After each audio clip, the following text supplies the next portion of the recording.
Anggota Komisi 3 DPR Rikwanto meminta kepolisian dan kejaksaan menghentikan perkara Hogi Minaya yang mengejar dua pelaku jambret. Dia mengkritik penanganan kepolisian yang justru mentersangkakan Hogi Minaya. Rikwanto menilai kematian dua terduga penjambret adalah murni akibat peristiwa penjambretan sebelumnya. Sehingga Hogi Minaya seharusnya tidak dijadikan tersangka pelanggaran lalu lintas yang menewaskan dua penjambret hanya karena melakukan pengejaran. Mantan Kapolda Kalimantan Selatan ini menilai kasus sebaiknya dihentikan.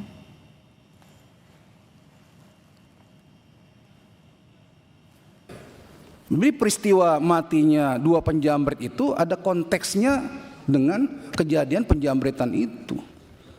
Bukan situasi yang terpisah. Ya, satu kasus, satu perkara. Ini kok tiba-tiba jadi dua? Ini mindset berpikir ya, kerangka berpikir ya. Ya, jadi kalau menurut saya sudah salah kaprah dari awal.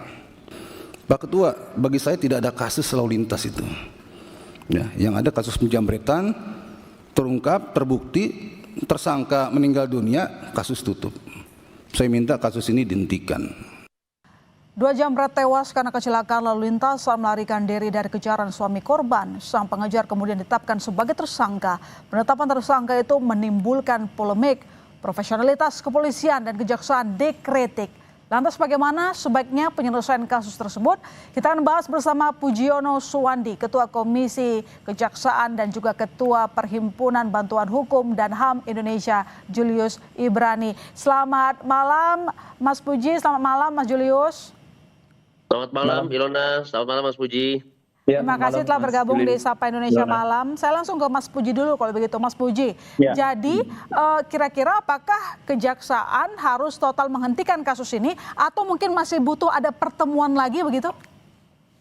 Kalau saya dapat kabar ya berdasarkan informasi yang beredar di media dan juga kemarin dari Komisi 3, rencana penghentian ini kan tidak dituntutnya itu kan karena restoratif justice ya, karena ditemukan di dalam. Nah, kalau menurut saya nggak tepat itu sebenarnya.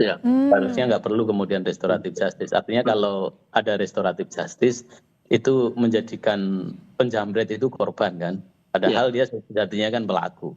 Ya harusnya ditutup saja bahwa perkara itu kan bisa ditutup karena hukum. Jaksa itu punya asas oportunitas, asas untuk kemudian melanjutkan atau menghentikan. Dan toh kalaupun toh ini sudah di P21 juga bisa kemudian minta izin ke pimpinan baik itu Kejati maupun ke Kejaksaan Agung untuk menutup perkara ini atas dasar hukum. Dan di hukum itu kan ada nih, kalau kita lihat kan ada alasan pembenar dan alasan pemaaf. Kalau saya baca ini ada alasan pemaaf nih yang diatur di pasal 43 KUHP ini.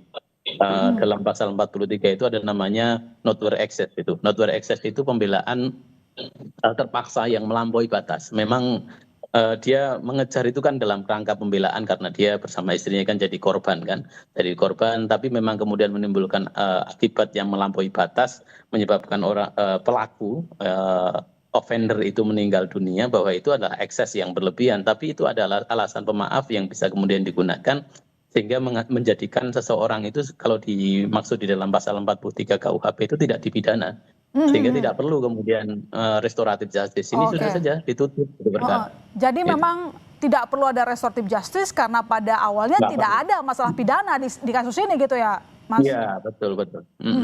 Kalau Mas Julius sendiri bagaimana melihatnya ketika ada dua pasal yang ditetapkan lalu kemudian sekarang sudah minta maaf, artinya dari awal ada unsur ketidakhati-hatian atau salah kasih pasal atau justru karena kronologi yang dibikin berbeda sehingga jadilah putusan yang salah mentersangkakan korban?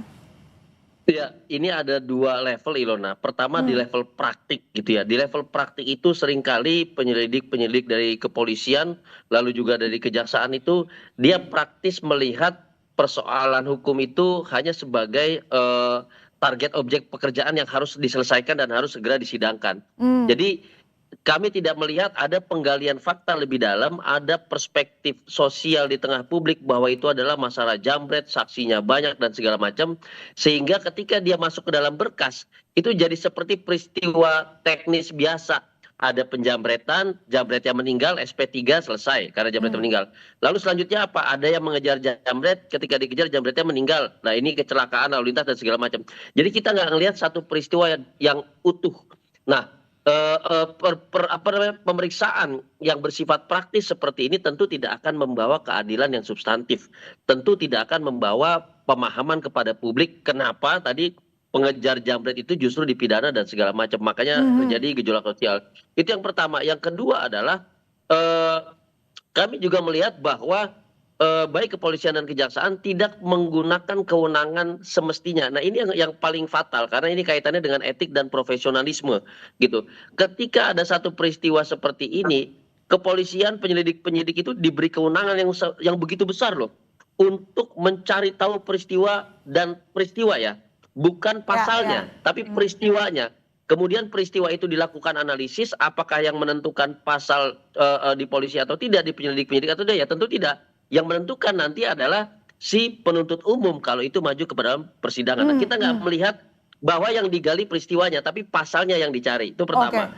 Yang kedua, kami juga melihat tadi, Jaksa Ilona, jaksa memiliki kewenangan untuk melakukan klarifikasi ulang. KUHP yang baru, meskipun ini peristiwa 2025, itu memberikan kewenangan dengan asas oportunitas yang dijelaskan Mas Puji, untuk memeriksa ulang kembali.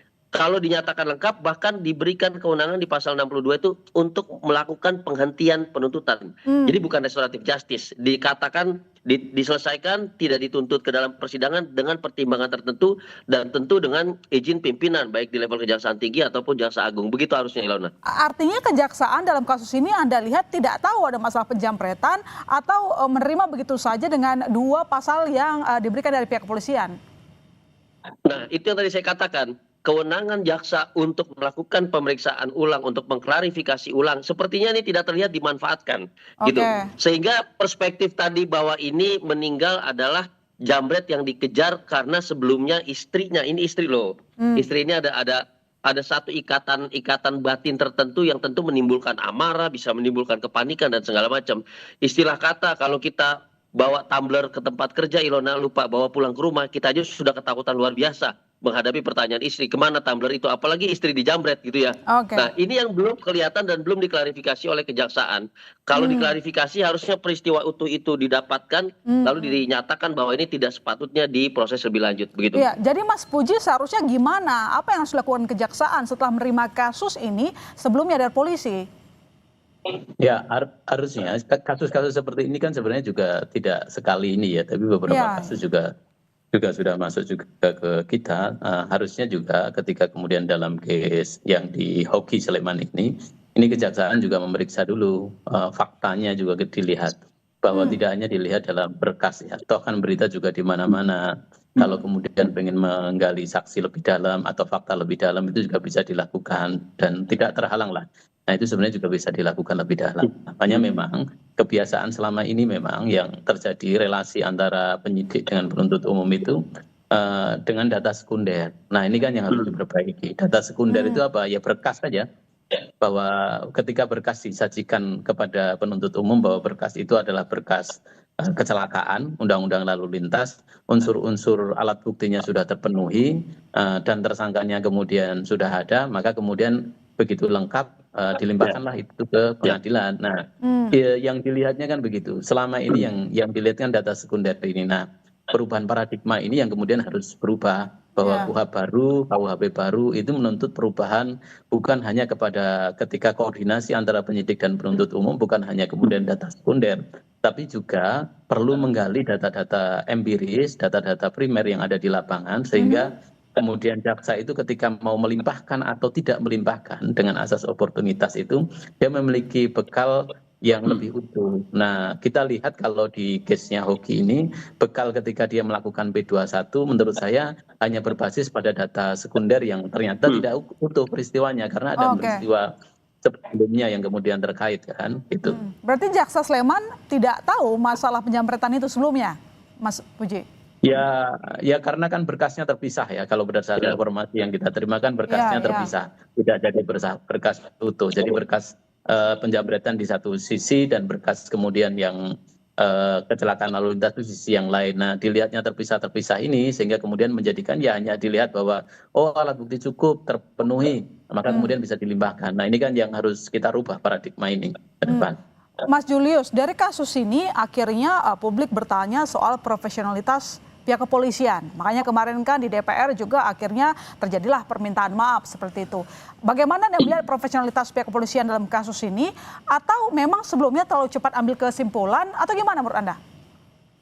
Ini bukan hanya soal profesionalitas, Ilona. Tadi saya katakan ada masalah kultur. Ketika Oke. melihat sebuah peristiwa hukum, kulturnya adalah disegerakan, diketik, disampaikan kepada kejaksaan. Nah, kultur ini menjadikan peristiwa-peristiwa hukum pidana itu seperti objek pekerjaan yang harus diselesaikan saja. Tapi di situ hilang unsur sosialnya, hilang substansinya, hilang unsur keadilannya. Nah, kultur ini membawa pada satu kondisi yang tentu tidak profesional dan juga tidak etis dalam Ya. menangani sebuah peristiwa. Dipecahnya berkas itu bahwa ada dua peristiwa yang berbeda itu sudah menunjukkan bahwa objek pemeriksaannya itu tidak menyeluruh, tidak utuh. Artinya ada yang hilang di situ, ada yang berbeda dengan apa yang terjadi di lapangan.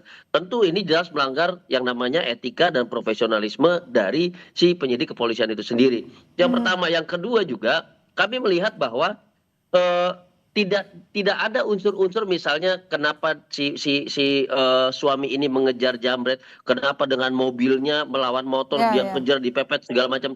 Hal-hal seperti ini yang kita katakan sebagai unsur personalitas dari pihak yang berhadapan dengan hukum, unsur sosial, Oke. kepanikan dan segala macam yang harusnya dianalisis dan itu kami tidak melihat. Artinya saya pikir evaluasi ini harus menyeluruh, jangan satu kasus ini saja, Ilona. Ya, ya. KUHP baru, KUHP baru, oleh karena itu kami bilang waktu itu kalau bisa tunda dulu pendidikan yang maksimal dulu di kepolisian dan kejaksaan dan Mahkamah Agung agar penerapan kasus seperti ini mendapatkan keadilan substantif yang begitu maksimal, gitu Ya, Ilona. artinya kalau kita kembali di kasus ini, harusnya tadi pihak kejaksaan juga harusnya memeriksa dulu dong apa yang dilakukan oleh pihak kepolisian ya Mas, sebagai penegasan. Betul, Ah, betul dong, karena sudah diberikan kewenangan yang penuh dan di situ ada kutip terdapat yang namanya kekuasaan oportunitas yang begitu luas bagi kejaksaan untuk memeriksa ulang, meminta pemeriksaan dan segala macamnya ulang, lalu menyatakan apakah ini dilanjutkan ke penuntutan atau tidak. Kewenangannya sudah diberikan sebegitu besar. ya, oke.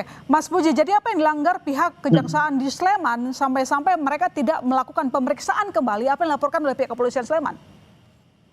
Ini teknis ya sebenarnya. Jadi Oke. pelanggaran yang sifatnya teknis. Jadi kalau teknis nanti tentu harusnya Kejati juga memberikan perhatian, termasuk kemudian karena ini aspek pidana umum, Pak Jaksa Agung Muda Pidana Umum juga harus memberikan perhatian, mengevaluasi ini agar menurut saya bukan hanya di case ini ya, ke depan juga di case yang lain ketika kemudian melihat kasus biar lebih utuh. Misalnya kan di kejaksaan itu kan selain ini adalah bagian dari pidana umum juga ada intelijen. Nah, fungsi intelijen juga kemudian bisa difungsikan untuk melihat case-case yang menjadi perhatian publik ini lebih utuh lagi, menurut saya Ya. begitu. Sehingga ketika kemudian akan memutuskan kasus ini berlanjut ke pengadilan atau kemudian kasus ini dihentikan, itu jaksa itu sudah punya helikopter view lah ya, sudah Ya. punya helikopter view sehingga ini kasus layak nih memang ini kasus dihentikan, memang ada unsur perbuatan melawan hukumnya terpenuhi, tapi ada alasan pemaaf, ada alasan pembenar. Nah, atau bahkan ada alasan kepentingan umum yang harus memang dihentikan. Misalnya beberapa kasus,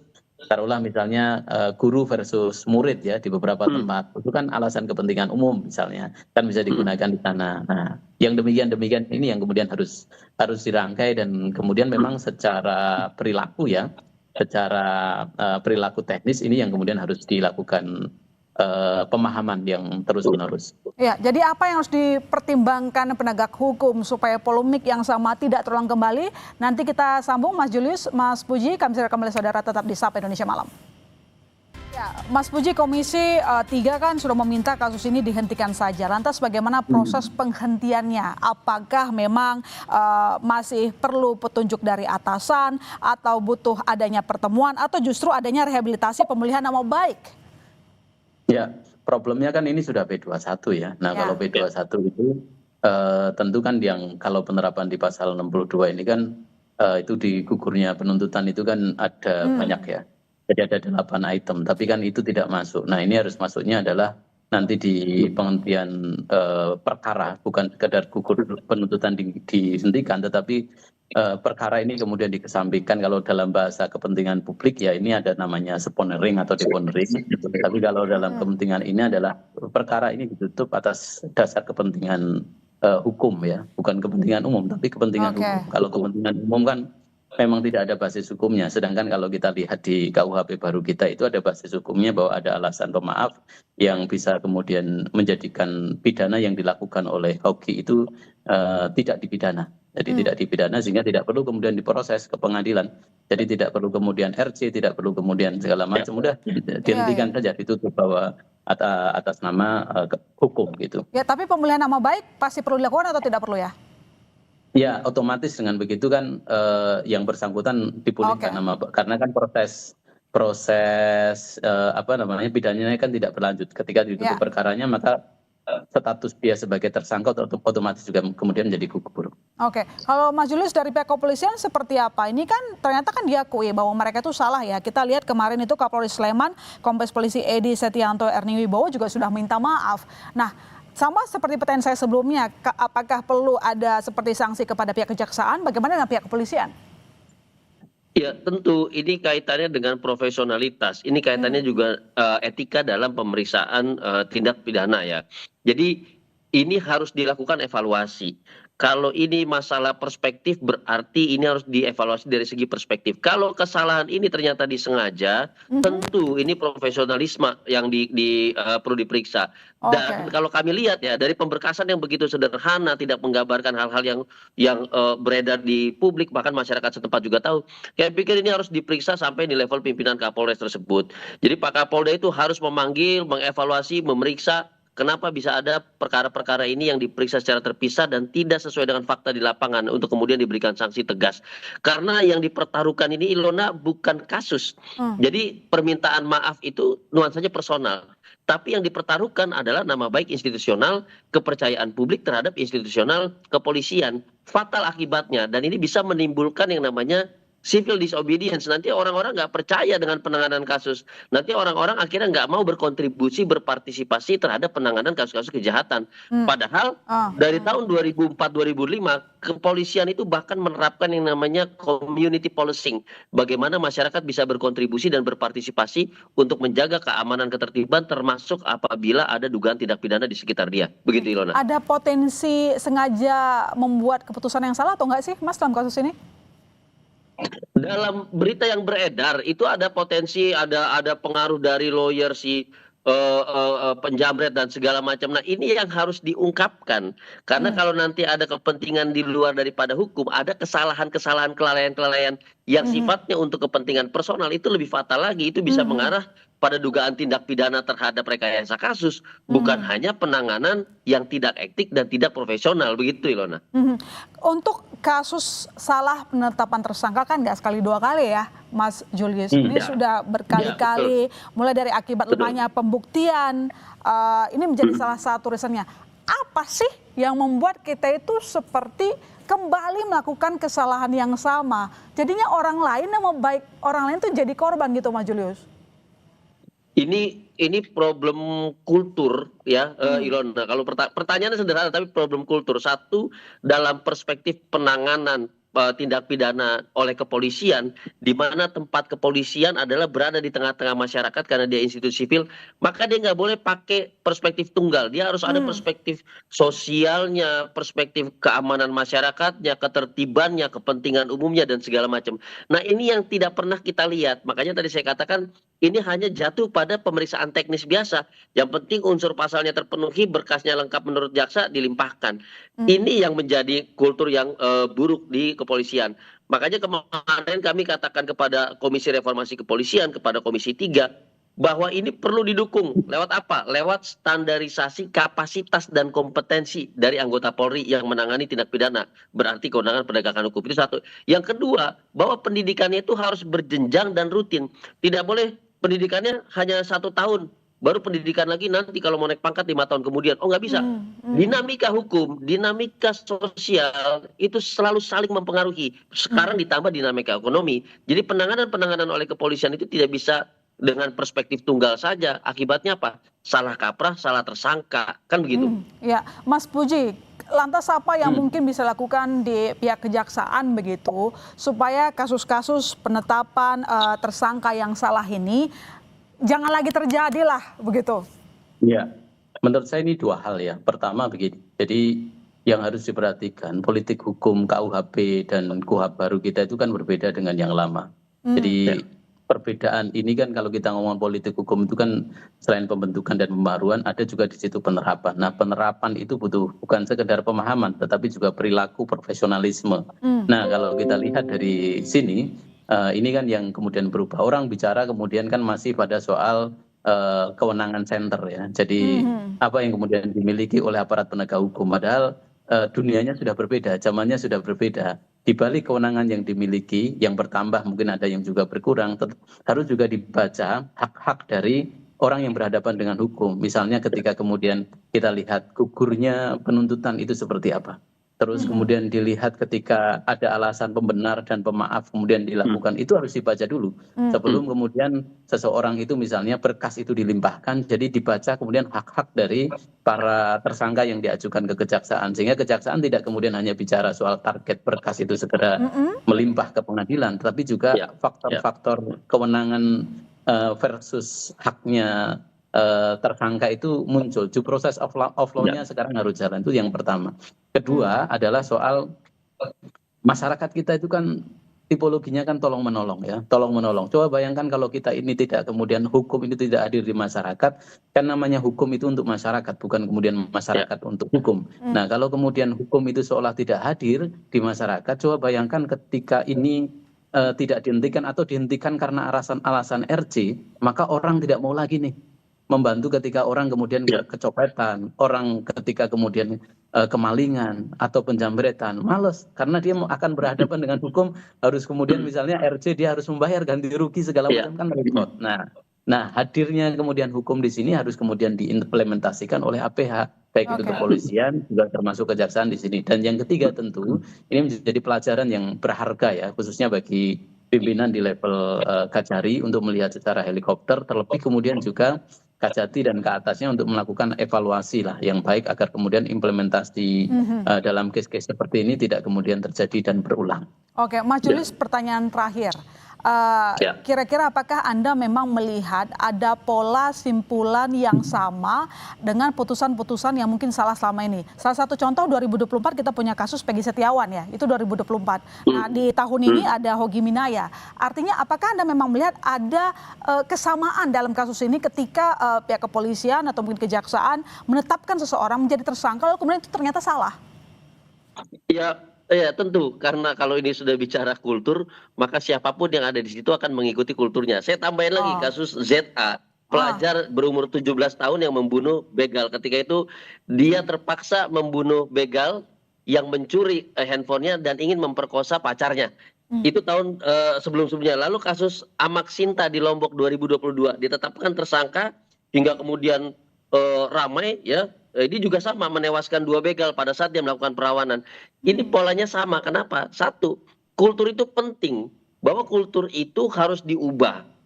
Perubahan kultur itu harus ditunjang dengan kebijakan internal, standarisasi kapasitas dan kompetensi, dan paling penting lagi evaluasi rutin. Satu kasus ini bisa loh dimanfaatkan untuk evaluasi total di seluruh Indonesia. Jangan-jangan yang nggak viral, ada juga yang begini, kita nggak tahu, sayang aja nggak viral kan gitu ya. Nah, kalau sudah seperti ini, maka tidak bisa kita bilang bahwa ini hanya 1-2 kasus. Ini telah menjadi problem kultural. Kultur ini harus diubah lewat kebijakan, lewat standar kompetensi dan kapasitas, lewat pemeriksaan yang menyeluruh. Gitu Ilona. Baik, terima kasih Mas Julius, terima kasih Mas Puji. Kita berharap yang terbaik untuk penegakan hukum, jangan sampai terjadi hal yang sama lagi. Selamat malam.